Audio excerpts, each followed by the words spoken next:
चलो yes, recording started. यो बच्चों, CA foundation principle and practices of accounting, ये राइट, PPA प्यार से बोलेंगे। आप लोगों को मॉड्यूल डाउनलोड करने की जरूरत नहीं है। आज सेकेंड लेक्चर है डिप्रिसिएशन टॉपिक का। चलो हम लोग आगे बढ़ते हैं। मुन्ना प्लीज ध्यान देना सभी ने, जो सीक्वेंस में जैसे मैं पढ़ा रहा हूं उसी सीक्वेंस में आपने भी पढ़ना है और लिखना है। अगर मैं कोई चीज लिखवाने के लिए बोल, आपको लिखने के लिए बोल दूं तो राइट, नोट्स आपको और अलग से मिल जाएगी। चलो मुन्ना प्लीज ध्यान देना। जैसे ए बेटा प्लीज ध्यान दे दो, डिप्रिसिएशन का मीनिंग हमने लास्ट लेक्चर में देख लिया, यस और नो? ओके, मैं इसकी चार्जिंग बंद कर देता हूँ, है ना। वो चार्जर में कभी कभार इशू रहता है ना, तो वो इंक छोड़ देता है, जैसे पेन डिटेक्ट नहीं होता है। मुन्ना प्लीज ध्यान देना। जैसे property, plant and equipment are tangible items. पहले आप लोग इसको क्या बोलते थे बेटा? Fix asset. पहले आप क्या बोलते थे? Fix assets. हम लोग अभी क्या बोलते हैं बेटा? AS10 जब से आने के बाद PPE, property plant and equipment. Oh, subject का नाम PPE है, फिक्स एसेट का नाम PPE। अच्छा, इसका ये जो PPE आया है, पहले फिक्स एसेट के लिए था accounting standard number 10। Now accounting standard number 10 का नाम क्या है? प्रॉपर्टी प्लांट एंड इक्विपमेंट, है ना। पहले क्या था? फिक्स एसेट, बरोबर है। नंबर कैसे याद रखना है सर? नंबर याद रखना है क्या? जी हाँ। AS10 का नंबर कैसे याद रखते हैं? देखो ध्यान देना, अपनी इंडियन क्रिकेट टीम का फिक्स एसेट, सबसे इंपॉर्टेंट एसेट कौन था पहले? सचिन तेंदुलकर। उसकी टी शर्ट का नंबर क्या है? 10। AS10 फिक्स एसेट याद रहेगा क्या सभी को? क्रिकेट टीम का फिक्स एसेट कौन था? तेंदुलकर। उसका टी शर्ट का नंबर क्या था? 10। Fix asset 10। अब उसका नाम है PPE 10, यस और नो? इलॉजिकल है फिर भी लॉजिकल है, नाम और नंबर दोनों भी याद रखना है। सर नंबर गलत हो गया, नाम सही लिखा, 0 नंबर। आपको AS का नंबर भी याद रखना है और नाम भी। AS10 आपको याद रहेगा। अच्छा, AS1 disclosure of accounting policy, ये भी हमने देखा था। डोंट वरी, जब अकाउंटिंग स्टैंडर्ड टॉपिक आएगा तो मैं आपको सारे नाम लर्न करवा दूंगा, है ना, कुछ तो मेमोरी टेक्निक यूज करके। मुन्ना प्लीज ध्यान देना। अब PPE यानी क्या होता है बेटा? देखो तो जरा, आसान भाषा में क्या मैं ऐसा बोल सकता हूं कि आर हेल्ड फॉर, मुन्ना प्लीज ध्यान देना, हेल्ड फॉर यूज। यूज किस चीज के लिए? या तो प्रोडक्शन के लिए, या तो सप्लाई ऑफ गुड्स के लिए, या तो सर्विसेज के लिए। ओहो, 3 चीजें, गौर करना बातों पे। हाँ, so property plant and equipment are such assets which are held for, जो हम लोग हमारे बिजनेस में हेल्ड करते हैं, यूज करने के लिए रखते हैं। किस पर्पस के लिए यूज करते हैं बेटा? या तो आप मैन्युफैक्चरिंग हो तो प्रोडक्शन के लिए, जैसे प्लांट एंड मशीनरी। आप अगर ट्रेडर हो तो सप्लाई ऑफ गुड्स के लिए, जैसे किराना दुकान पे आपने कंप्यूटर देखा होगा अकाउंटिंग करने के लिए, यस और नो? वो क्या है? Supplier of goods. वहां पे भी कंप्यूटर क्या है बेटा? Fix asset. Furniture fix asset, अंदर का electricity fitting fix asset, AC fix asset. या फिर अगर आप सर्विस प्रोवाइडर हो तो भी आप फिक्स एसेट हेल्ड करते हो फॉर प्रोवाइडिंग सर्विसेज। सर्विसेज देने के लिए कौन सी फिक्स एसेट? आप चार्टर्ड अकाउंटेंट बनने वाले हो तो चार्टर्ड अकाउंटेंट क्या देता है? माल देता है या सर्विस देता है? सर्विस देता है। और सर्विस देने के लिए कौन सी फिक्स एसेट उसकी ऑफिस में होती है? AC, printer, laptop, computer, furniture, है ना। ये सारी क्या है उसके लिए? Fix asset. तो fix asset are held for use, held, बोलो मेरे साथ, हेल्ड फॉर यूज, है ना। एग्जाम में वर्डिंग्स आने चाहिए, हेल्ड फॉर यूज। कहां पे यूज करना है? In production, in supply of goods and in providing services. Production बोला तो मैन्युफैक्चरिंग ध्यान में आ जाएगा, सप्लाई ऑफ गुड्स यानी ट्रेडर, और प्रोवाइडिंग सर्विसेज यानी प्रोफेशनल्स, जैसे doctors, lawyers, CA, CS, CMA। ये तीनों वर्ड आना जरूरी है। तीनों में से एक भी वर्ड अगर नहीं आया, PPE के लिए आपको शॉर्ट नोट मिली तो, और उसमें अगर एक भी वर्ड छूट जाता है तो आपके नंबर कट होंगे। हाँ, बाकी लिखो ओन लैंग्वेज में, बट ये तीनों वर्डिंग्स आना चाहिए। So PPE are the fix asset held for, है ना, use in the production, in provide, in supply of goods and in providing services. आगे देखिए क्या बोला है, और फॉर रेंटल टू अदर्स। और फॉर रेंटल टू अदर्स मतलब क्या? अब जरूरी नहीं कि हम लोग इन तीनों में से एक भी यूज नहीं कर रहे, लेकिन हमारे पास फिक्स एसेट है भाड़े से देने के लिए, जैसे कार रेंटल सर्विसेज, है ना। कार रेंटल सर्विसेज, आप कार भाड़े से देते हो, 2 व्हीलर 4 व्हीलर आप रेंट से देते हो, मालूम है ना, 2 व्हीलर भी रेंट से मिलती है। यस और नो? सो टू व्हीलर फोर व्हीलर आप रेंट से दे रहे हो, तो बोलो आप क्या मैन्युफैक्चरिंग के लिए यूज कर रहे हो? नो। क्या प्रोवाइडिंग गुड्स, क्या सर्विसेज? नो। आप किस पर्पस के लिए यूज कर रहे हो? फॉर रेंटल टू अदर्स, तो वो भी फिक्स एसेट हेल्ड कर सकते हैं क्या?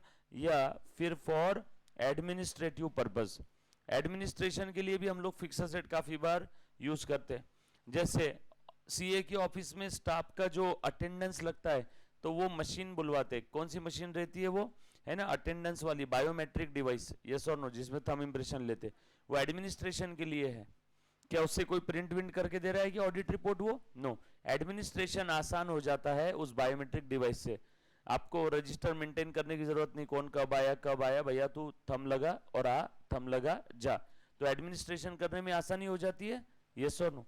सो फिक्स एसेट देखो इतने सारे पर्पस के लिए, यहाँ पे हम लोग रेंटल लिख देंगे, यहाँ पे लिख देंगे एडमिनिस्ट्रेशन, वही वर्ड सेम, बायोमेट्रिक डिवाइस यहाँ पे ध्यान रखना है, बायोमेट्रिक डिवाइस, यस और नो? उसके बाद आगे बढ़ते, मुन्ना प्लीज ध्यान देना, and are expected to be use during more than a period of 12 month.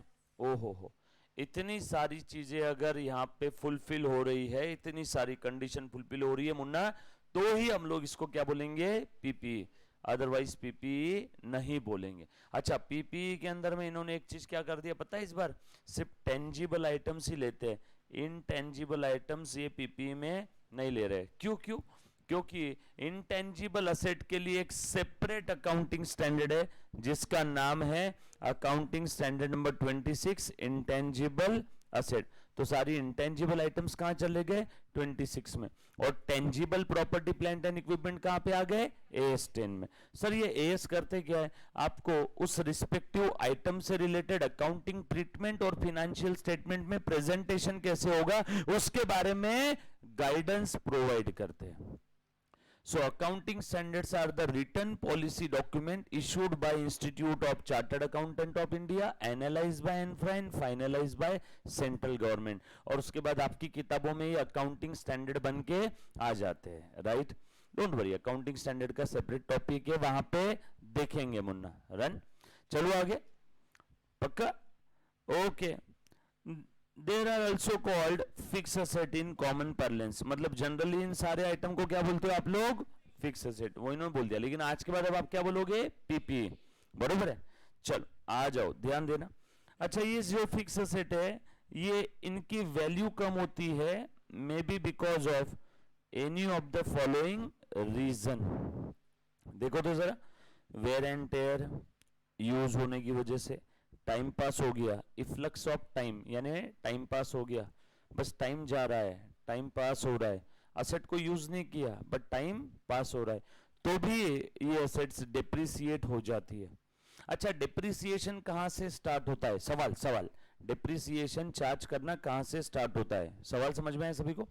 Depreciation start होता है, मैं सवाल पूछ रहा हूं, डेट ऑफ परचेस से या date from the date ready for use?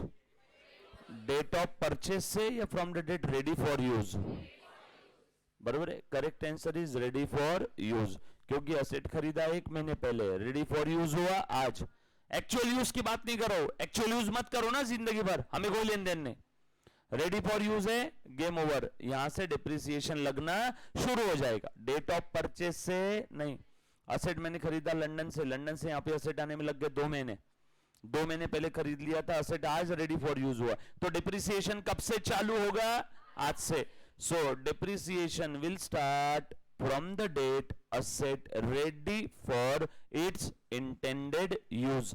जो इंटेंशन के लिए आपने असेट लिया था, उस इंटेंडेड यूज के लिए अगर वो असेट रेडी है, एक्चुअल यूज की बात नहीं कर रहा हूं, असेट परचेस किया था 1 जनवरी 2023 को, रेडी फॉर यूज हुआ 1 Feb 2023, और एक्चुअल यूज हमने स्टार्ट किया, कोविड आ गया था, लॉकडाउन लग गया था, एक्चुअल यूज स्टार्ट किया 1 अप्रैल 23 से। बोलो डिप्रिसिएशन कौन से डेट से स्टार्ट होगा? इस डेट से। So depreciation will start from the date asset get ready for its intended use. Yes और नो? ये बात समझ आई बेटा सभी को? पक्की बात? चलो आगे, थोड़ा सा आगे बढ़ता हूं। सो कौन कौन से रीजन है? Efflux of time, even when, देखो क्या बोला है, it is not being use, भले ही यूज नहीं किया तब भी डेप्रिसिएशन स्टार्ट हो जाएगा। उसके बाद डिक्रीज इन मार्केट वैल्यू, अगर कोई एसेट की मार्केट वैल्यू भी कम हो गई तो भी हम लोग उसकी बुक वैल्यू को रिड्यूस कर देते हैं, और बुक वैल्यू जितने से रिड्यूस करते हैं उसको हम लोग क्या बोलते हैं, डेप्रिसिएशन। एसेट को राइट ऑफ करना पड़ता है ना। मैंने एक प्लांट एंड मशीनरी परचेस किया 10 करोड़ रुपए का, आज उसकी मार्केट वैल्यू 4 करोड़ ही है। बोलो कौन सी वैल्यू पे दिखाएंगे, कंजर्वेटिज्म प्रूडेंस बोलता है एसेट को बड़ा चढ़ा के मत बताओ, उस एसेट को कंपलसरी आपको 6 करोड़ से कम करना पड़ेगा, रीजन प्रूडेंस। तो 6 करोड़ से आपकी बुक वैल्यू कम कर रहे हो आप, 10 की एसेट 4 करोड़ की हो गई, तो भी हम लोग बोलेंगे कि वो एसेट की बुक वैल्यू रिड्यूस हो गई, डेप्रिसिएट हो गई, कम हो गई। डेप्रिसिएशन घसारा, वैल्यू कम हो जाना, यस और नो। उसके बाद depletion, mainly in the case of mines and other natural reserve, जो फिजिकली कम हो जाते हैं और उनकी वैल्यू भी कम होती है और वो फिजिकली भी कम होते हैं, तो ऐसी एसेट को बोलते हैं wasting asset, WASTING, wasting asset. होशियार बच्चा क्या करता है मालूम है क्या, पटपट अगर कोई ऐसी चीज पता चली जो आपको नहीं पता है तो लिख लेता है कॉर्नर में। सो वेस्टिंग एसेट यानी कौन सी एसेट, जो एसेट फिजिकली भी कम हो रही है और उसकी वैल्यू भी कम हो रही है ना। बाकी ये देखो, ये टीवी फिजिकली कभी कम होगा क्या, नो। ये 100 साल भी ऐसा लटका रहा तो ऐसे लटके रहेगा, फिजिकली कम नहीं होगा। ये फैन है, इसमें 3 पत्ते है ना घूम रहे, जो 100 साल भी रहे तो 3 के 3 ही रहेंगे, 2 होने वाले हैं क्या, नो। सो वेस्टिंग एसेट कौन सी होती है, नेचुरल रिसोर्सेज जो फिजिकली कम हो जाती है, जैसे कोल माइन, तेल का कुआं है ना, कोयले की खान, सोने की खान, फिजिकली कम हो जाती है यूज करने के बाद, उसमें से निकाल लेते हैं ना हम लोग, ओवर्स जो भी रहता है ओवर्स निकाल लेते। आगे, it is important to account for the value of the portion, अब जितने से कम हुआ उसकी अकाउंटिंग करना जरूरी है क्या, यस और नो। उसके लिए क्या है बेटा, डेप्रिसिएशन। और डेप्रिसिएशन के लिए कंपनी एक्ट में भी एक स्पेशल जगह है, क्या कहता है बेटा, प्लीज ध्यान देना। कंपनी एक्ट कहता है depreciation is the systematic allocation of the cost of depreciable asset over its useful life, yes और नो। सर डेप्रिसिएशन के रेट्स भी दिए गए कंपनी लॉ में, यस, शेड्यूल्स के अंदर में डेप्रिसिएशन के रेट दिए। आगे जब आप इंटर में जाओगे, तो आपको दिखेगा। मतलब सर अगर कंपनी है तो कंपनी की अकाउंटिंग करते वक्त कंपनी लॉ के अंदर जो शेड्यूल्स दिए हैं उस शेड्यूल के रेट अप्लाई करना है एसेट के लिए डेप्रिसिएशन चार्ज करने के लिए। हाँ, जब आप इनकम टैक्स डिपार्टमेंट से डील कर रहे हो, इनकम टैक्स रिटर्न फाइल करोगे, तो इनकम टैक्स एक्ट कहता है भैया वो कंपनी के डिप्रिसिएशन के रेट का मुझे कोई लेन देन नहीं है, ये डिप्रिसिएशन के रेट से आपने क्या करना है, डिप्रिसिएशन कैलकुलेट करना है। तो सर दोनों में से कौन सा फॉलो करना, दोनों। जब आप अकाउंटिंग करोगे तो कंपनी एक्ट के अंदर जो स्केड्यूल्स दिया है उसके रेट से डिप्रिसिएशन निकालना है, और जब आप इनकम टैक्स भरोगे तो इनकम टैक्स फाइल करते वक्त आपने क्या करना है, इनकम टैक्स एक्ट के हिसाब से डिप्रिसिएशन निकालना है। मतलब सर इनकम टैक्स के समय कंपनी का डिप्रिसिएशन वापस रिवर्स कर देना और इनकम टैक्स का डिप्रिसिएशन माइनस करना, हाँ, यस और नो। सर ऐसा क्यों, क्योंकि इनकम टैक्स एक्ट कहता है भैया अगर आपको इनकम के ऊपर टैक्स भरना है तो वो इनकम का जो कैलकुलेशन होगा वो हमारे डिप्रिसिएशन के रेट से होगा।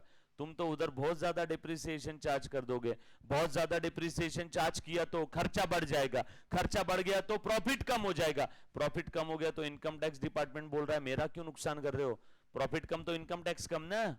इसलिए इनकम टैक्स एक्ट ने बोला भैया सब साइड में रखो, मेरे रेट देखो, मैं जो बोल रहा हूं उस रेट से निकालो, यस और नो। और इनकम टैक्स एक्ट कौन सी मेथड फॉलो करने बोलता है, WDV। फिर से इनकम टैक्स एक्ट कौन सी मेथड फॉलो करने बोलता है, WDV। One more time, income tax act कौन सी मेथड फॉलो करने बोलता है, WDV। Last time, income tax act कौन सी मेथड फॉलो करने बोलता है, WDV। WDV क्या होता है देखेंगे आज के लेक्चर में, ठीक है, चिंता मत करो। आ जाओ आगे बढ़ते बेटा, सो प्लीज ध्यान दे दो। उसके बाद there are 3 important factors for computing depreciation: useful life, cost and residual value। residual value क्या होता है बेटा, असेट की यूजफुल लाइफ खत्म होने के बाद जो वैल्यू बेच के मिल सकती है या जो भी वैल्यू बचेगी उसे हम लोग क्या बोलते हैं, रेसिडुअल वैल्यू। और उसी को जनरली कहते हैं एस्टिमेटेड स्क्रैप वैल्यू। असेट की यूजफुल लाइफ खत्म होने के बाद असेट को हम लोग जब भंगार में सेल करेंगे ना, यस और नो, तो बेच के जो भी आएगा अंदाज, इसलिए एस्टिमेटेड स्क्रैप वैल्यू है।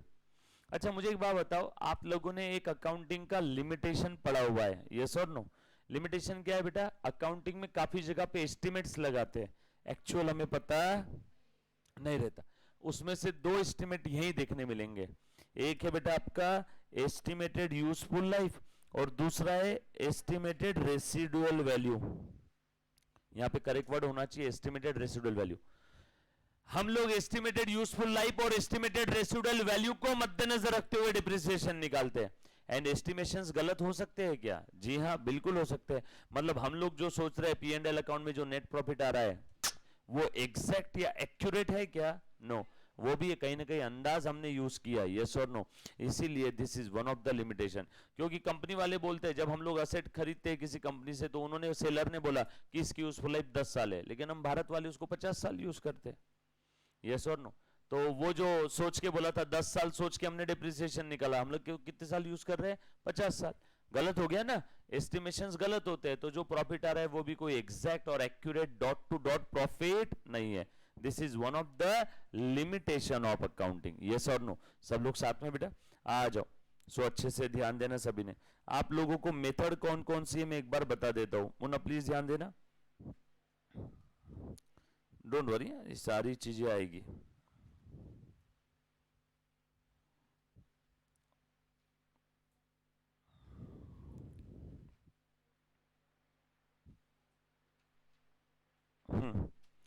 देखो मुन्ना ध्यान देना अभी, हाँ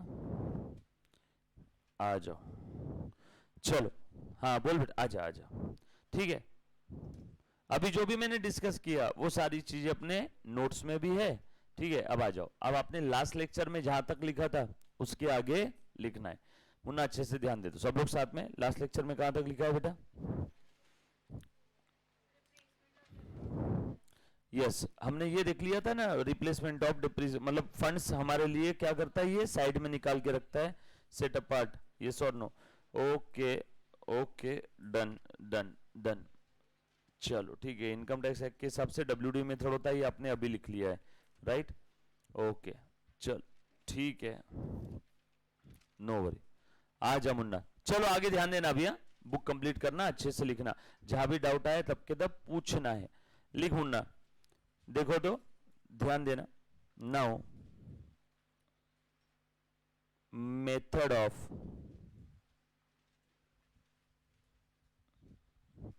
accounting for depreciation, methods of accounting for depreciation, बोलो कौन कौन सी मेथड्स है, वन बाय वन। हाँ ओके, कुछ बच्चे बोल रहे एसएलएम, कुछ बच्चे बोल रहे WDV, sum of years digit method, production unit method, सबके सब गलत है, सबके सब गलत है। आपने ध्यान ही नहीं दिया, मैंने क्या पूछा? मैंने क्या पूछा? मेथड्स ऑफ अकाउंटिंग, और आप मुझे बता रहे हो methods to calculate the amount of depreciation. मैं अमाउंट कैलकुलेट करने वाली मेथड्स की बात नहीं कर रहा हूं, मैं अकाउंट फॉर अकाउंटिंग के मेथड्स की बात कर रहा हूं। आप क्या मुझे बता रहे हो बेटा? अमाउंट कैलकुलेट करने की मेथड्स, यस और नो? सो प्लीज ध्यान दे दो, आ जाओ लिखो, only there are two methods, only there are two methods. कौन कौन सी दो मेथड है बेटा? पहला चार्ज, चार्ज टू असेट, और दूसरी है बेटा make provision, make provision for depreciation, make a provision for depreciation. एक है चार्ज टू असेट और दूसरी है make a provision for depreciation. एक है चार्ज टू असेट और दूसरी कौन सी है? Make a provision for depreciation, right? Charge to asset बेटा हम लोग डेप्रिसिएशन के अकाउंटिंग के मेथड की बात कर रहे हैं, है ना? आऊंगा वो मेथड पे भी आऊंगा। सो पहली है चार्ज टू असेट, क्या लिखा है बेटा इसके अंदर में? देखो तो, देखो ध्यान देना, जब भी बैंक वाले आपके बैंक अकाउंट पे कुछ चार्जेस चार्ज करते हैं तो आपका बैंक बैलेंस का बैलेंस बढ़ता है या कम होता है? कम होता है। मतलब जब भी आपकी असेट पे कुछ चार्ज करोगे तो असेट का बैलेंस बढ़ेगा या कम होगा? कम होगा, simple. So charge to asset में यहां पे हम लोग क्या कर रहे हैं, असेट को कम करेंगे। असेट का डेबिट बैलेंस कम करना है तो क्रेडिट करो, और डिप्रिसिएशन एक खर्चा है, खर्चे का डेबिट बैलेंस, डिप्रिसिएशन की वजह से खर्चा बढ़ता है तो उसे डेबिट करो। सो जब कभी भी आप अकाउंटिंग करोगे डिप्रिसिएशन का तो आपके सामने जीवन में कितने ऑप्शन है? दो। पहला चार्ज टू असेट और दूसरा make a provision for depreciation. Yes और नो? चार्ज टू असेट में हम लोग डिप्रिसिएशन कहां चार्ज कर रहे हैं? डायरेक्टली असेट पे, यानी डायरेक्टली असेट को कम कर रहे हैं, यानी डायरेक्टली असेट को कम कर रहे हैं। असेट का डेबिट बैलेंस कम करना है तो क्रेडिट करो, और डिप्रिसिएशन तो डेबिट ही होगा ना, एक्सपेंस है ना, यस और नो?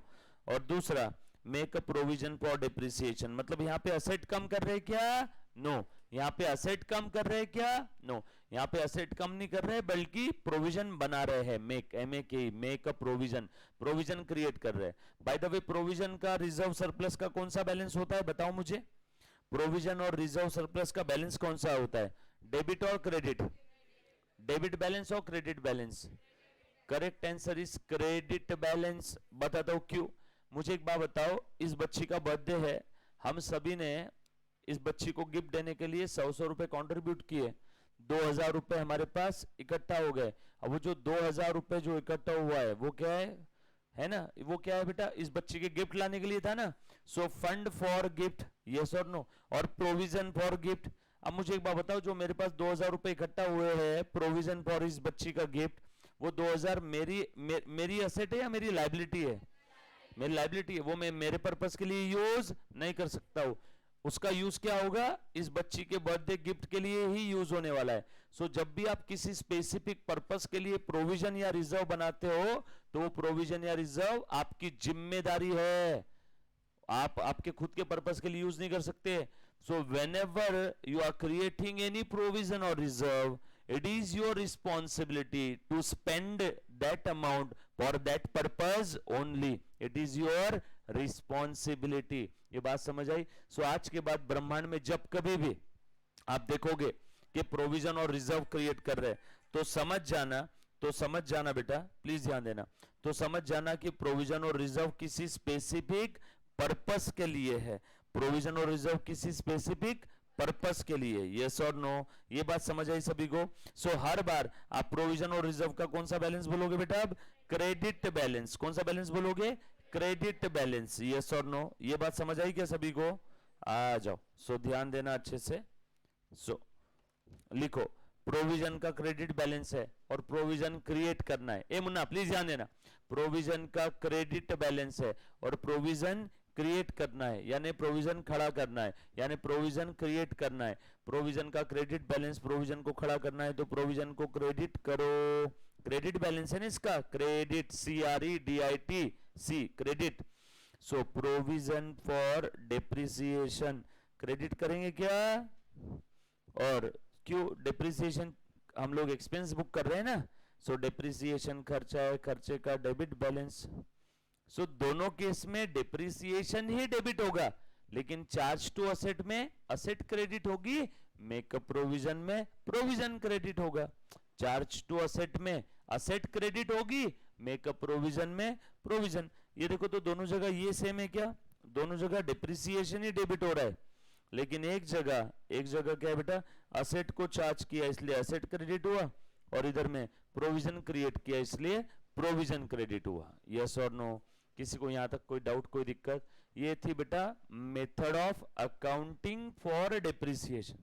सर कौन सी करना है? कोई भी करो, कोई फर्क नहीं पड़ता। सर कैसे फर्क नहीं पड़ता?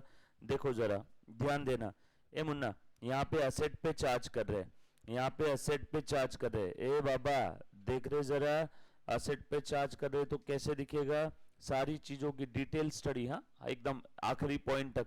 ये असेट साइड में, ये मान लो आपकी डिप्रिसिएबल असेट है 100 रुपए, असेट पे चार्ज कर रहे हैं, असेट को कम कर रहे हैं। कम करने को मैथमेटिकली हम लोग माइनस बोलते हैं। डिप्रिसिएशन 20 था, बोलो असेट कितनी दिखेगी आउटर कॉलम में? 80। चार्ज टू असेट का मतलब होता है असेट को कम करो। Hey come on, charge to asset का मतलब बोलो ना, चार्ज टू असेट का मतलब होता है असेट को कम करो, कम कर दिया क्या असेट। अब असेट ग्रॉस वैल्यू पे दिख रही है, नेट वैल्यू पे दिख रही है। सो असेट यहां पे दिख रही है नेट वैल्यू। नेट वैल्यू का मतलब होता है after deducting the amount of depreciation, after deducting the amount of depreciation. लेकिन इस वाले केस में हमने क्या किया, इस वाले केस में ए मुन्ना ध्यान देना, इस वाले केस में है ना, ये देखो ये असेट को चार्ज किया क्या हमने, नो। असेट आउटर कॉलम में कितनी दिख रही है, ग्रॉस वैल्यू, ग्रॉस पे दिख रही है। हमने बदले में क्या क्रिएट किया, प्रोविजन। असेट को चार्ज नहीं किया, प्रोविजन का credit balance liability, liability provision for depreciation कितना है 20। बात एक ही है ना भैया, असेट में 100 दिखा के लायबिलिटी में 20 दिखाना क्या, या असेट साइड में 80 दिखाना क्या, बात तो एक ही है। इसलिए मैंने बोला कोई फर्क नहीं पैंदा, यस और नो। सो कैसे भी करो, चाहे असेट से माइनस करो, चाहे लायबिलिटी में 20 दिखा दो प्रोविजन, क्लियर। सो ये दो अकाउंटिंग के तरीके हैं, कोई भी तरीके से करो कोई फर्क नहीं पड़ता, यस और नो। सो बताओ मुझे प्रोविजन वाले केस में असेट कौन से वैल्यू पे दिख रही है, ग्रॉस या नेट, ग्रॉस। और चार्ज टू असेट के केस में असेट कौन से वैल्यू पे दिख रही है, नेट, राइट। चलो थोड़ा सा आगे, उस यहां तक किसी बच्चे को कोई डाउट। ए मुन्ना प्लीज ध्यान देना, ए बेटा देख तो डिप्रिसिएशन टॉपिक हमने स्टार्ट किया था। डिप्रिसिएशन का सबसे पहले मीनिंग देख लिया था, is the process of allocation of cost of depreciable asset over its useful life. और एक चीज देखी थी, डिप्रिसिएशन बेसिकली क्या बेटा, reduction in book value of depreciable asset may be because of its use, wear and tear, passage of time, अपना innovation and technology etcetera.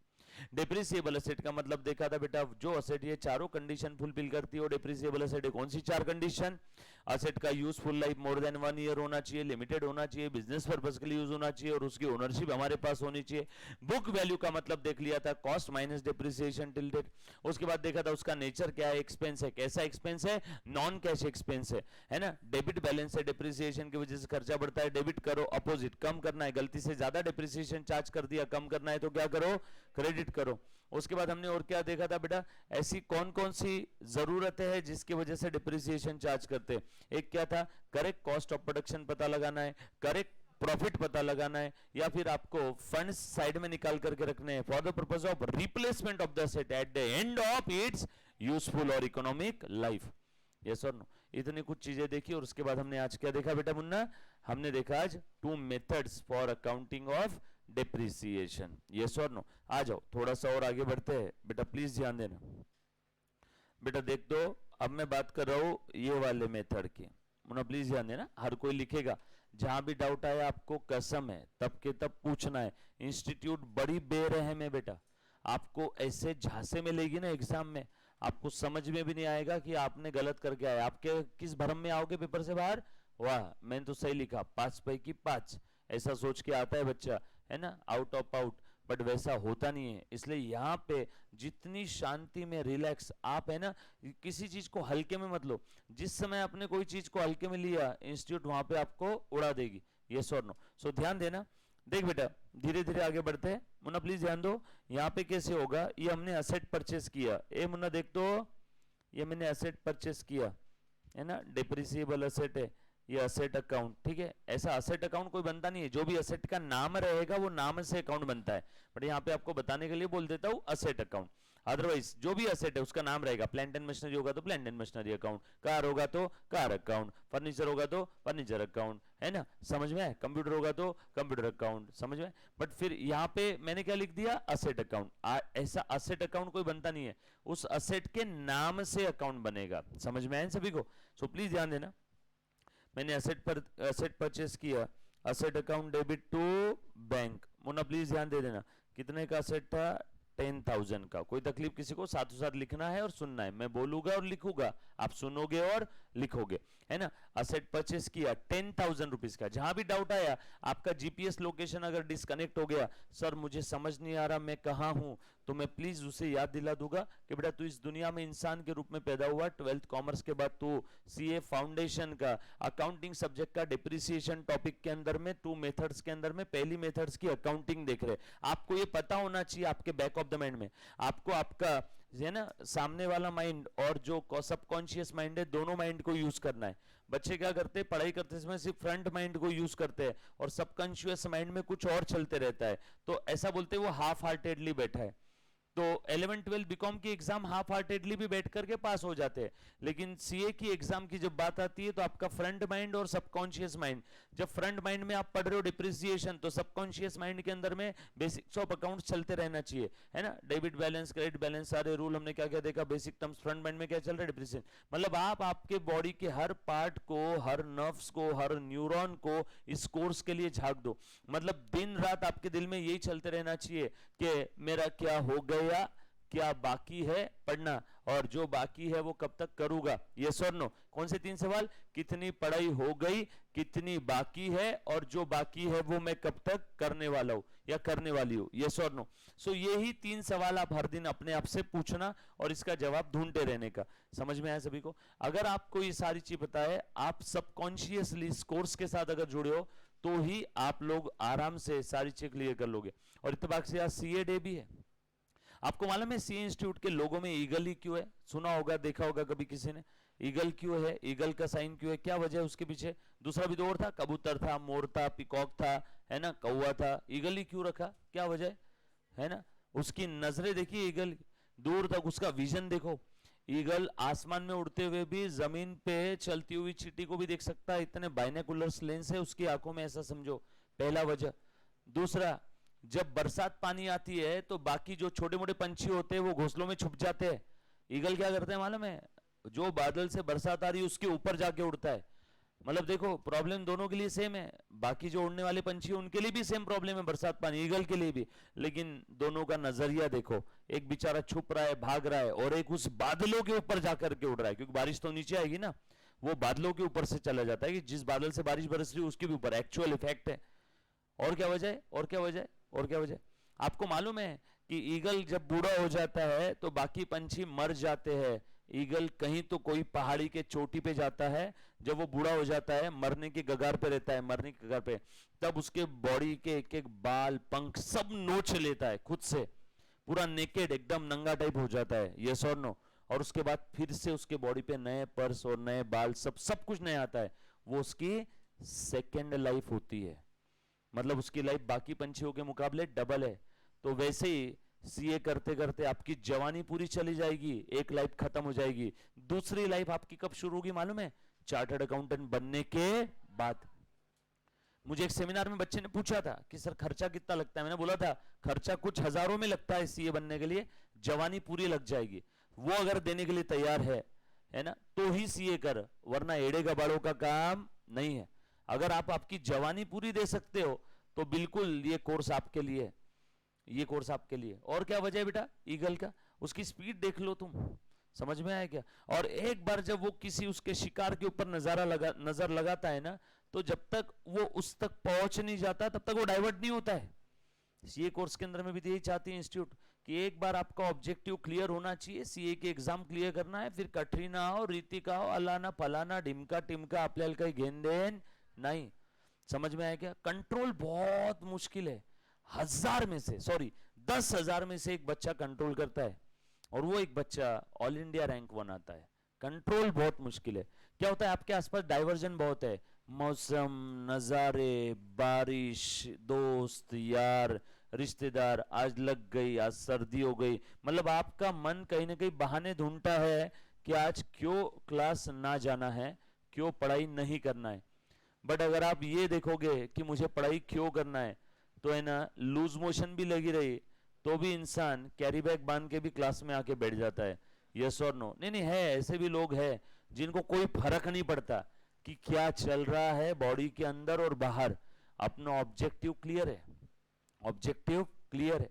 समझ में आया क्या? उतना डेडिकेशन आपको रखना है। मन के बात बहम में नहीं आना कभी। मन मंदिर, मन माहिर, और मन कमीना है। यस और नो? तो मन के चक्कर में नहीं पड़ना। आप जो बोलोगे वैसा होगा। तो इसीलिए ईगल का आपको मालूम है ये लोगो है, वरना और भी बहुत सारे पक्षी थे, पिकॉक भी था, वो तो राष्ट्रीय पक्षी है ना अपना। यस और नो? बट उसको नहीं रखा, उन्होंने ईगल को रखा। टोटल 8 से 10 रीजन है, कभी फुर्सत रहेगी तो बताऊंगा। हर रीजन के पीछे कुछ ना कुछ लॉजिक है। और इंस्टीट्यूट चाहती है कि आपका भी रवैया, एटीट्यूड वैसे ही होना चाहिए। ईगल का एटीट्यूड उसका देखो, कभी ईगल का देना कि जो डर रहा है या भाग रहा है, ऐसा कोई इमेज ईगल का नहीं दिखेगा आपको। बाकी पशु पक्षी पक्षी वगैरह देखो, उनकी आपको हर भाव मुद्रा मिल जाएगी चेहरे पे। ईगल के चेहरे पे डर कभी नहीं दिखेगा, कितनी भी बड़ी मुसीबत हो उसके चेहरे पे डर नहीं दिखेगा।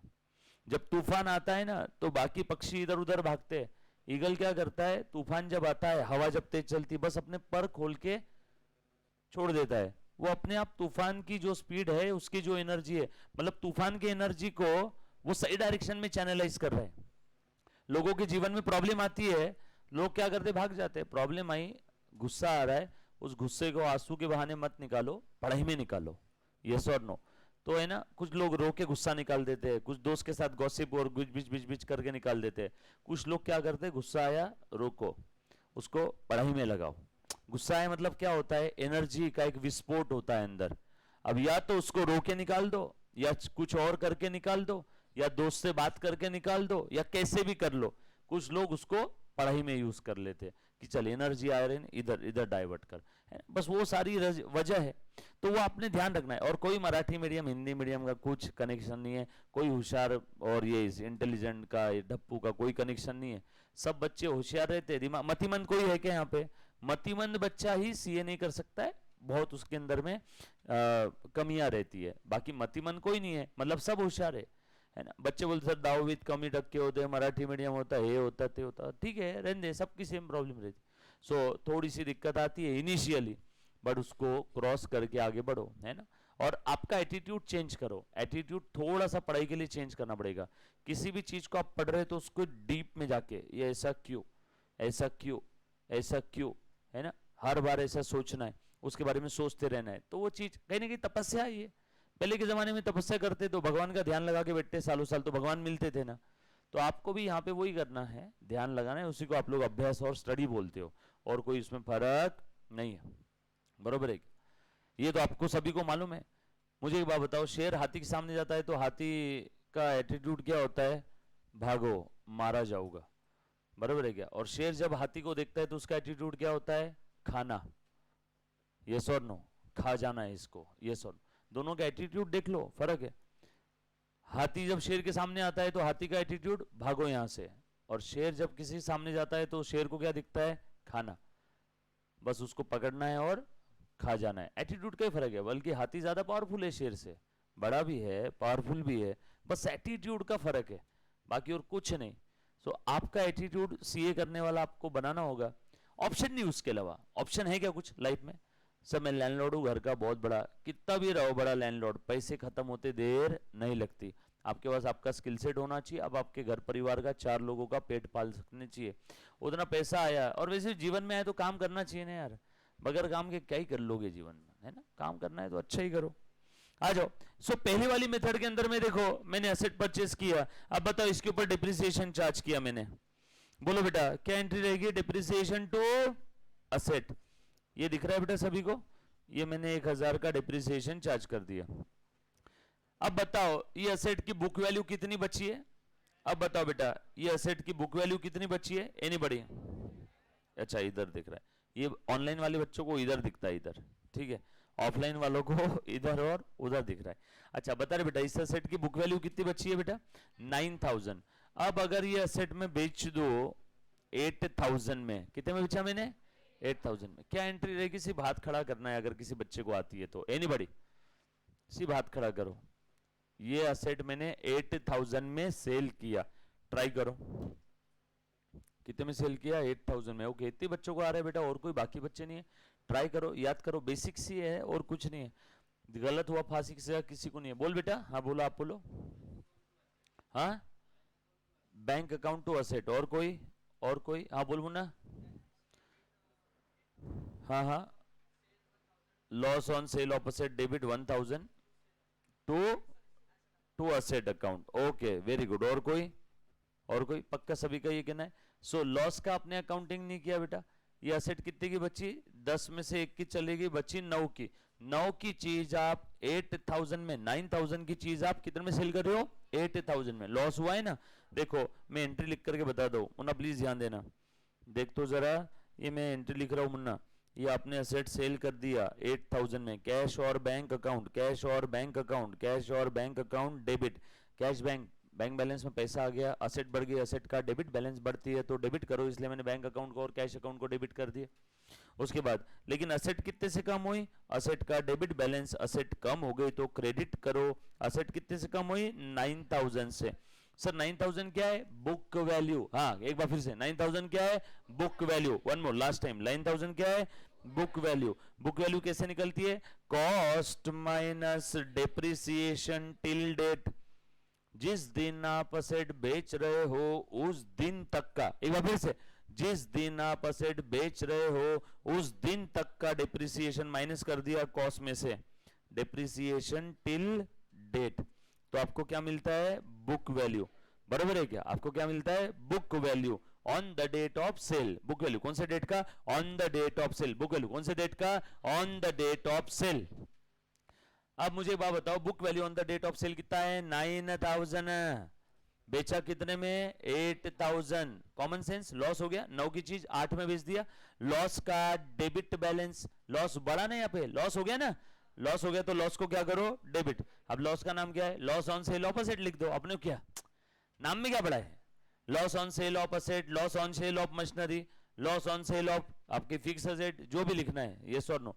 तो यहाँ पे loss on sale of asset लिख दो क्या, लॉस बढ़ गया, लॉस का debit balance, loss on sale of asset account debit 1000, yes और नो। सर ये लॉस का कैलकुलेशन कैसे किया, मैं बता देता हूँ। लॉस कैसे निकालते हैं तो देखो तो जरा, प्रॉफिट और loss on sale of asset कैसे निकालते हैं मुन्ना, देख ध्यान देना। देखो working note, how to calculate, how to calculate profit और loss on sale of asset.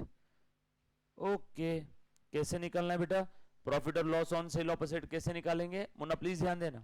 देखो ये देखो मैं निकाल रहा हूं, है ना, प्रॉफिट ऑब्लिक लॉस रहा तो minus is equal to sale price minus book value on the date of sale. Sale price में से book value on the date of sale minus कर दो, बरोबर है। और अगर बेचने के लिए खर्चे किए होंगे तो वो भी माइनस कर दो, minus selling expenses if any, अगर है तो।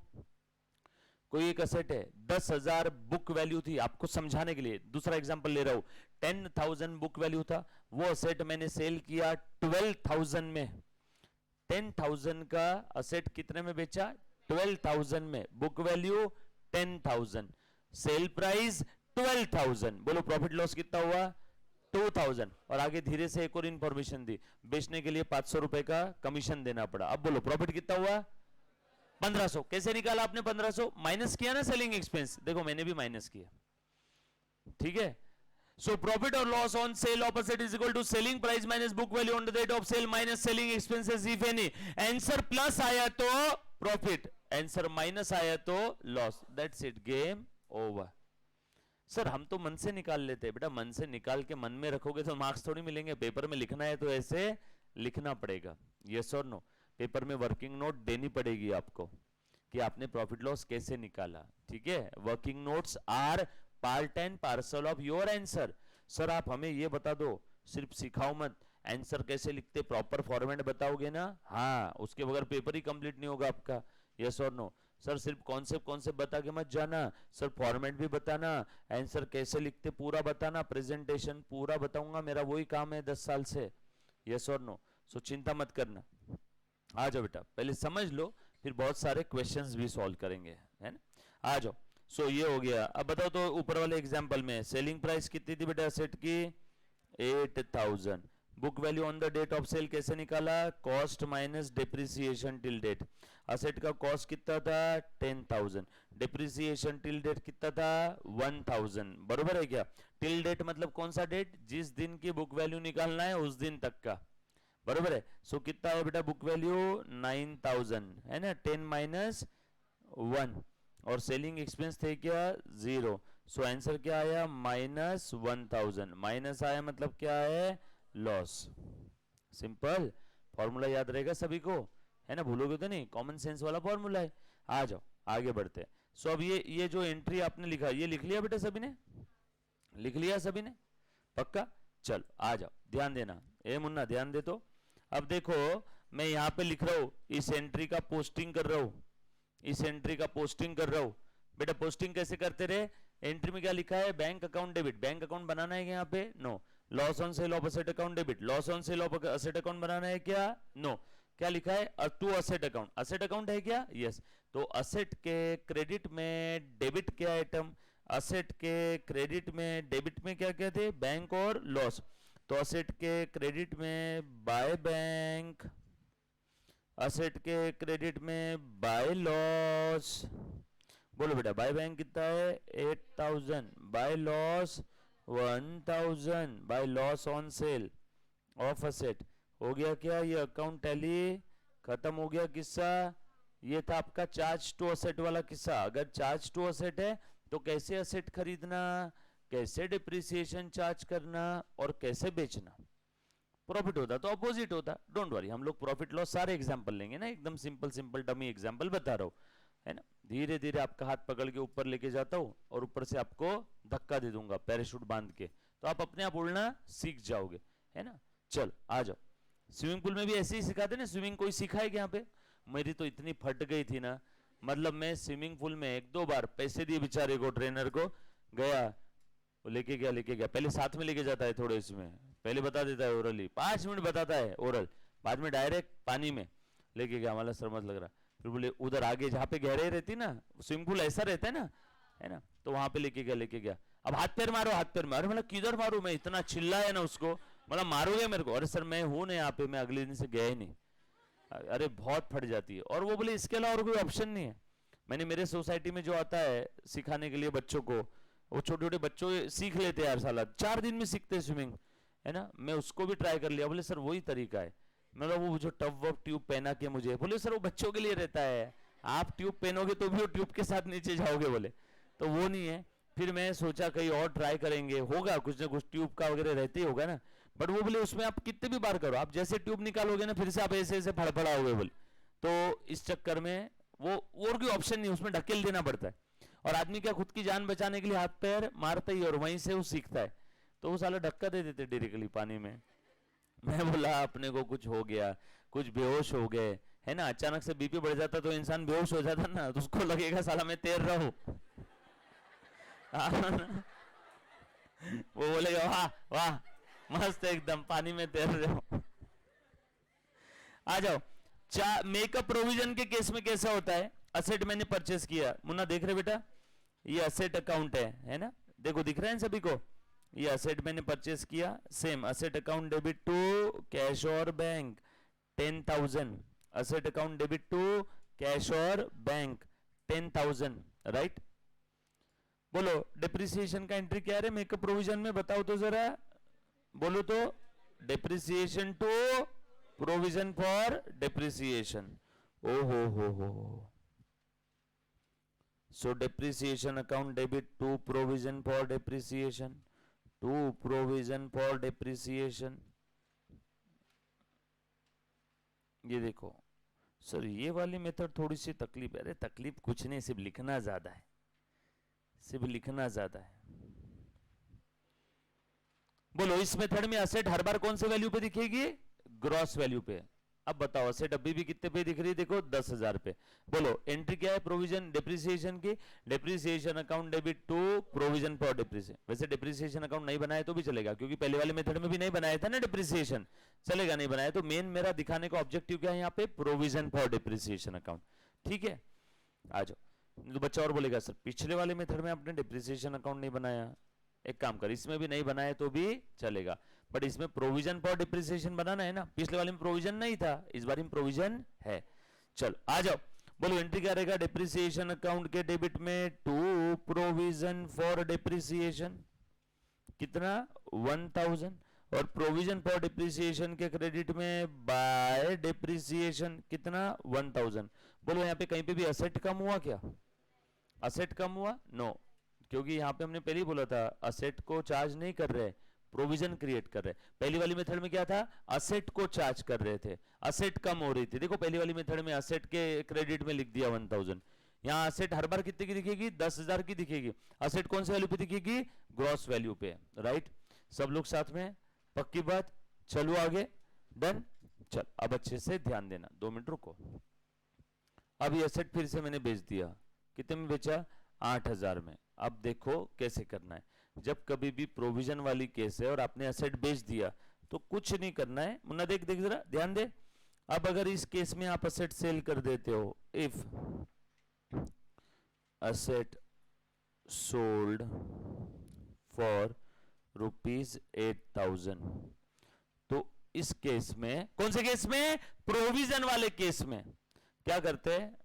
असेट अगर बेचते तो हम लोग उस असेट को असेट अकाउंट से निकाल के एक सेपरेट अकाउंट में लेके आते हैं। जैसे होलसेलर के पास गोडाउन में माल रखा रहता है, अगर वो माल बेचना है तो गोडाउन से बेचता है या गोडाउन से निकाल के पहले आउटलेट में डिस्प्ले में लाता है? आउटलेट में लाता है। तो वैसे ही कुछ है प्रोविजन फॉर डिप्रिसिएशन वाले केस में। फिर से प्रोविजन फॉर डिप्रिसिएशन वाले केस में, चार्ज टू असेट वाले केस में लफड़ा नहीं है। चार्ज टू असेट वाले केस में तो डायरेक्ट बेच देते। Charge to asset is like a ठेला, जहां बना रहे वहीं बेच रहे। चाय बनाने वाले रोड साइड रहते, वहीं चाय बनाते वहीं बेचते, यस और नो। लेकिन प्रोविजन थोड़ा सा स्टैंडर्ड है। क्या हो रहा है? असेट को अगर बेचना है तो असेट को असेट अकाउंट से नहीं बेचते हैं, असेट अकाउंट से उससे पहले निकालते हैं और कहां लाके रखते हैं? असेट डिस्पोजल अकाउंट में। Just a matter of presentation, final number wise figure wise कोई फर्क नहीं पड़ता। It is just matter of presentation, है ना। बता देखो, अब असेट को बेचना है तो असेट को असेट अकाउंट से निकालो और कहां डालो? असेट डिस्पोजल अकाउंट में। ये असेट डिस्पोजल अकाउंट मैंने बनाया। असेट डिस्पोजल क्यों होता है मालूम है क्या? इसके पीछे का लॉजिक बता देता हूँ। कंपनी के केस में बहुत सारी असेट एक साथ निकालते बेचने के लिए, तो हर एक इंडिविजुअल असेट अकाउंट में नहीं खेलते बैठते। जो जो असेट बेचना है सारी असेट को निकालो, असेट डिस्पोजल में लाओ, फिर सारा हिसाब किताब कहां से होगा? असेट डिस्पोजल से। यस और नो? चलो आ जाओ, असेट डिस्पोजल में निकालो। ये असेट को बेच रहे हैं ना हम लोग, चलो ये असेट निकालो। असेट को बढ़ाना है तो डेबिट करो, असेट को कम करना है क्रेडिट करो। अब असेट से असेट को निकालेंगे तो असेट कम हो जाएगी, असेट के वहां से निकाला और कहां डालना है? असेट डिस्पोजल का भी नेचर असेट की तरह ही है, बढ़ता है तो डेबिट, कम हुआ तो क्रेडिट, यस और नो। सो असेट अकाउंट से निकालेंगे तो असेट अकाउंट कम हो जाएगा, असेट डिस्पोजल में डालना है क्या? असेट डिस्पोजल के डेबिट में टू असेट और असेट के क्रेडिट में बाय असेट डिस्पोजल, बरोबर है क्या? Asset account close. अब सारा खेल कहानी किस्सा कहां पे आ गया? असेट डिस्पोजल अकाउंट में। सिंपल है क्या? कहां पे आ गया सब? Asset disposal. बोलो एक बार, कहां पे आ गया सब? Asset disposal account, right. आ जाओ, ध्यान देना। अब ये असेट अगर असेट डिस्पोजल में आ गई, ग्रॉस वैल्यू पे है ना, ग्रॉस वैल्यू पे, तो असेट अगर असेट डिस्पोजल में आ गई, ये मुन्ना देख, असेट अगर असेट डिस्पोजल में आ गई, मुन्ना देख, असेट अगर असेट डिस्पोजल में आ गई तो उसके पिछू पिछू जो असेट बेच रहे हैं उसके पिछू पिछू उसका डिप्रिसिएशन भी यहां पे आएगा क्या? असेट तो ग्रॉस वैल्यू पे ना, जो असेट को बेचने के लिए असेट डिस्पोजल में लाया तो उसके पिछू पिछू उसका डिप्रिसिएशन भी यहां पे आएगा। और डिप्रिसिएशन कहां दिख रहा है? प्रोविजन फॉर डिप्रिसिएशन अकाउंट में। नहीं सर, डिप्रिसिएशन तो यहां है। अरे बाबा ये तो मर जाएगा। डिप्रिसिएशन अल्टीमेटली कहां ट्रांसफर होता है? P&L में। नहीं तो और सोचेंगे सर डिप्रिसिएशन से निकालेंगे क्या, फिर चार्ज ही क्यों किया? पहले डेबिट और बाद में क्रेडिट। डिप्रिसिएशन कहां जाके मरता है? आखिर में P&L के डेबिट में, उसको छेड़ना नहीं। हाल फिलहाल में ये असेट से रिलेटेड प्रोविजन फॉर डिप्रिसिएशन कहां है? प्रोविजन फॉर डिप्रिसिएशन अकाउंट में। तो असेट जब बेचने के लिए आ गई है, हलाल होने के लिए यहां पे, तो उसके पीछू पीछू उसका डिप्रिसिएशन भी आएगा क्या? बोलो, इस असेट का जो डिप्रिसिएशन था कितना दिख रहा है प्रोविजन में? प्रोविजन का क्रेडिट, बैलेंस बढ़ती है तो क्रेडिट, प्रोविजन कम हो रही है तो डेबिट। अब असेट अगर असेट डिस्पोजल में आ गई तो उसका प्रोविजन फॉर डिप्रिसिएशन प्रोपोर्शनेट, जितनी असेट बेच रहे, आधी असेट बेचा रहता तो आधा डिप्रिसिएशन, पूरी बेचा तो पूरा provision for depreciation. Provision for depreciation से निकालो और कहां पे लेके आओ, असेट डिस्पोजल में। जब असेट असेट डिस्पोजल में आई तो उसके पीछे पीछे उसका डिप्रिसिएशन भी आएगा ना। चलो प्रोविजन फॉर डिप्रिसिएशन से निकालना है, मतलब कम करना है, कम करना है, डेबिट करो टू असेट डिस्पोजल अकाउंट। ये भी खत्म हो गया। चलो असेट डिस्पोजल के क्रेडिट में by provision for depreciation, yes और नो, ये बात समझ आई सभी को, पक्की बात, दैट्स इट। हाँ बोल बेटा, वापस बताओ। देखो कुछ बच्चों को डिप्रिसिएशन अकाउंट में तकलीफ हो रही होगी, ये डिप्रिसिएशन साल के आखिरी में कहाँ चला गया, बाय P&L, छोड़ दो, ये तो ट्रांसफर हो गया, नरक में चला गया, इसके बारे में देखने की जरूरत नहीं है। वैसे समझो दो ही अकाउंट है। अब प्रोविजन फॉर डिप्रिसिएशन इस तरीके से अकाउंटिंग किया, तो इस तरीके में अगर असेट बेचना है तो असेट को असेट से निकाल के कहां डालो, असेट डिस्पोजल में। असेट कौन सी वैल्यू पे है, ग्रॉस वैल्यू पे। अब प्रॉफिट लॉस निकालना है तो डिप्रिसिएशन भी माइनस करना है ना, इसलिए जो असेट बेच रहे हैं उसका प्रोपोर्शनेट डिप्रिसिएशन भी उसके पीछे पीछे असेट डिस्पोजल में, दोनों आ गए असेट डिस्पोजल में। अब चेक कर लो नेट इफेक्ट 9000 ही आ रहा है कि नहीं, समझा बेटा, 9000 आ रहा है। अब बोलो ये असेट हमने बेचा, असेट बेचा तो by bank to asset disposal, asset disposal कम हो जाएगा ना, कितने में बेचा, 8 में।